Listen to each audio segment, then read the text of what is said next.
Yep. Well, sometimes bees notice you as an enemy. Sometimes bees will recognize the beekeeper as an enemy.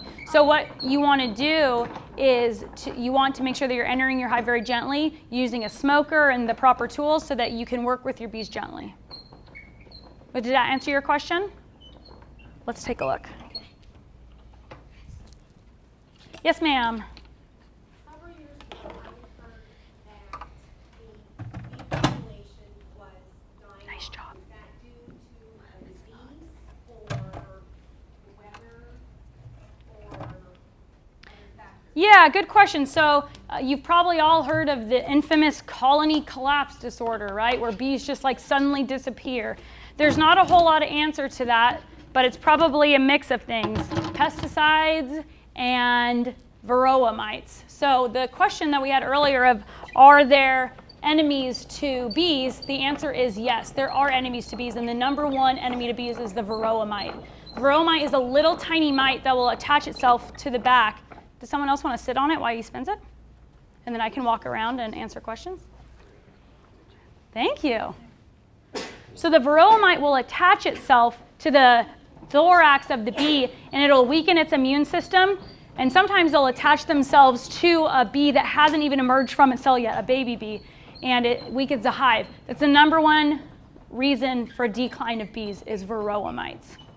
So it's not a good idea if you're going to, my friend has got a wonderful, enormous flower garden. And with her bees, if she wants to spray, say for bugs in the grass, Yep, is that a harmful thing to the bees? Okay, so generally is, but everyone does it. I know that my father-in-law and the neighbors around him spray for dandelions. So do most people, right? But bees love dandelions. So is that a problematic for bees? Yeah, it's a factor. Is it going to kill a hive because you sprayed for dandelions? No, but it contributes to it. So do varroa mites, so does the way that we have agriculture today with monocultures. So you have the same crop for miles and miles and miles. All of those things contribute to bees not being able to be successful. Yes? What's the main type of flower that bees collect from? What's the main type of flower that bees collect from? Bees collect from tons of flowers. So there's really no answer to that other than the ones near you. So bees will collect from the flowers near you. So in our area, black locust is one of the biggest ones. So those really pretty ugly trees that get the white blossoms that grow for just a short period of time, those bees love black locust. They also love lavender, sage, dandelions, anything that blooms basically. But other parts of the country, the South is really known for tupelo honey and other types of honey. So it just depends on what grows in your area. Yes, sir. If two beehives, collecting honey, would the two different bees from the two different beehives attack each other? Probably not. Nope. Bees are generally pretty docile when they're out foraging in nature. So if you were to sit on top of a bee that's, pulling nectar from a flower, it might not be real happy about it. But other than that, bees are pretty harmless when they're foraging. Yes, sir. After you've harvested your honey, you've got your two brood boxes that are full. Yep. You pull your super or whatever off.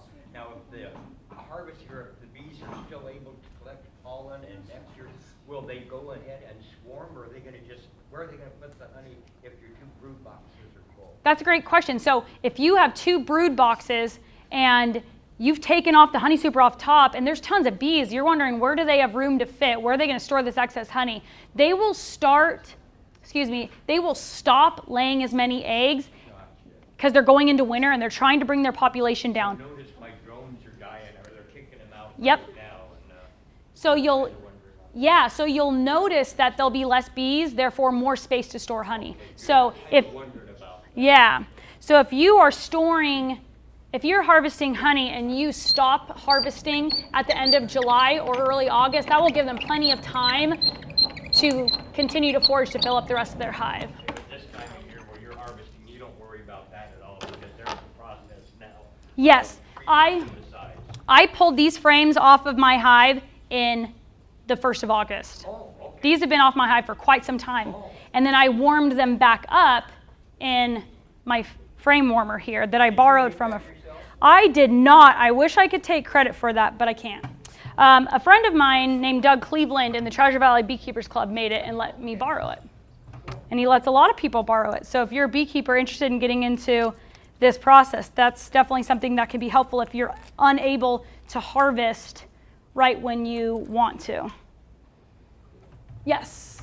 What if late in the season, after generally the flow is over, your bees are still going to Not as much. Not as much. They are. Well, then that's great. And they'll fill it up. Let us keep going, or is there some point where you say, at the end of the season, we need to reduce it? No. Because They... that's crazy. They will fill up their space as much as possible, and you want them to do that. And they will generally not swarm this time of year. Whole hive was completely full That's good. 3 weeks ago, and so I added a box.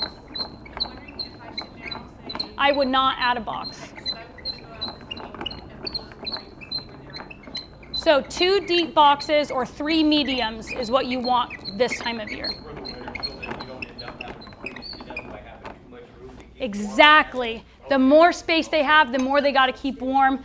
They're probably they're going to have a lower chance of keeping that hive warm. Exactly. All right, so we're going to continue on with this process. This is a lot heavier now, so that's good.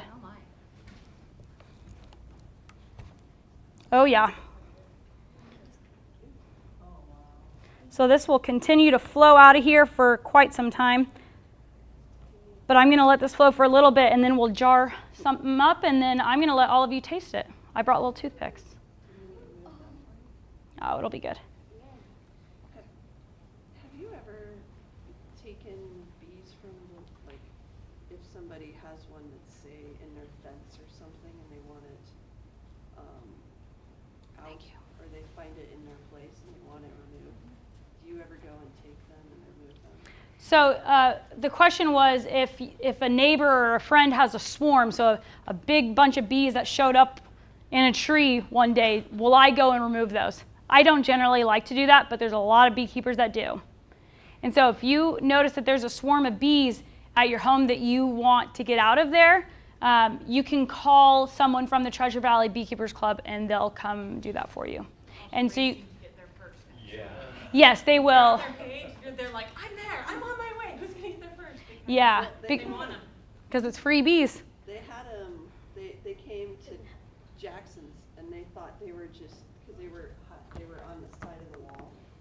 And one gentleman said, quit spraying them, because they called maintenance and maintenance just started raiding them. Yep. Thought they were wasps or something. Yep, that'll happen. So one guy came in and he said, he goes, their bees are looking for another hive, they're splitting. So he explained that to us. So they went, oh, okay. So they like quit raiding them.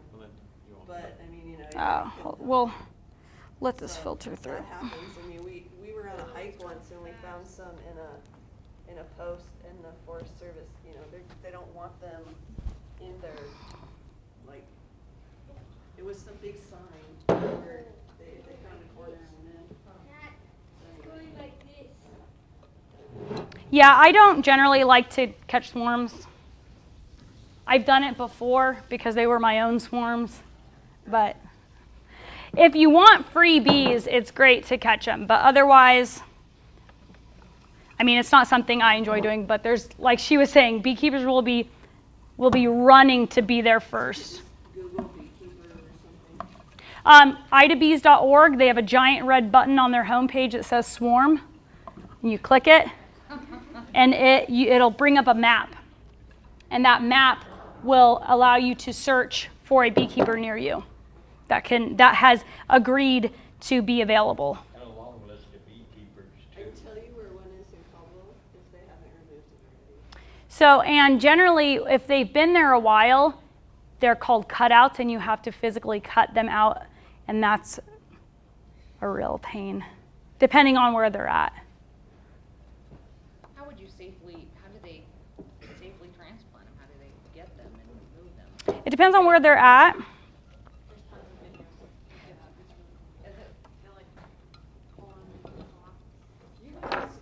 So this is my favorite part because this looks absolutely ridiculous.